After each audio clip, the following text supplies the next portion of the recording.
Okay, here's today's back workout. Still dealing with the leg. Can't really bend my left leg, so it's kind of tough to get a full back workout in. The swelling on the leg starting to go down a little bit, and you can see there's some deformation of the muscle. There's a little divot forming, so I'll be curious to see what ends up when it finally heals. I started out with cable pullovers. I do these two different ways. One way is I kind of lean over more and emphasize the stretch, and other way is I stand up a little straighter and arch my back and emphasize the contraction. This time I'm kind of emphasizing the contraction. Did about, I think, 3 sets of around 15 reps here. Then I went on to pull-ups. Did a couple sets of neutral grip pull-ups here. The first set, I'm trying to really work on getting my chin above the bar. Is my main focus. So I'm less worried about getting reps and more worried about getting the full contraction on the first set, which is the only one I videoed here. So I get about 5 or 6 really good reps and then kind of trail off. Did 2 sets neutral grip, 2 sets of overhand grip, and then went on to one arm rows. It was the only kind of heavy thing I could think to do where I didn't really need to put anything on that left leg. So you can see the left leg just kind of stays straight so that quad doesn't activate at all. And I just stuck with the 150s for a couple sets, trying to squeeze and control it, doing almost like a croc row. I really like the hands, have my hands kind of in the way they'd be with a regular bent over row. So with the weight kind of, I guess, parallel to my clavicle.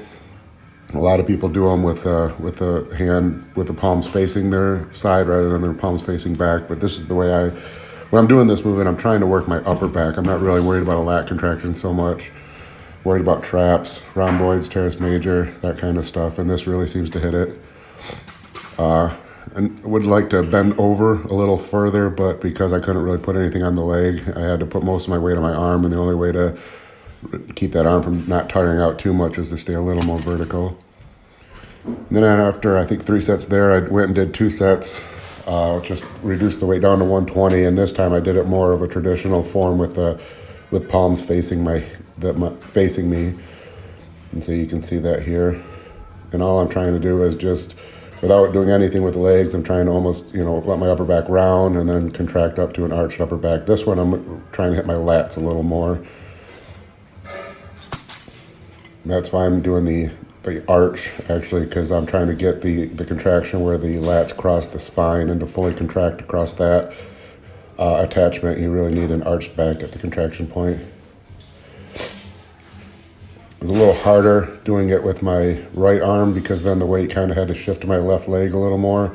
Couldn't get as good of an arch. So you can see I tried to switch and put the weight on my right leg and try to arch my back. It worked a little more, but it was kind of torquing my oblique a little bit. And then I went on to about the only other machine I could really find that I could do without putting any strain on my quad, and that was this hammer low row, which I never really like. I always say I'm gonna get into using this machine because my traps have always been a weak body part. It doesn't matter how much I deadlift, how much I bend over row, how much I do on any movement that seems to hit everyone else's traps. My traps never get sore, they never get worked. My traps are really strong. I can do strict shrugs with pretty heavy weight, but they just never seem to grow. And this movement seems to be a movement that hits that area, but again, I never get sore. I could do 100 sets here, 100 sets to failure, 100 sets of good contraction, 100 sets with too much weight.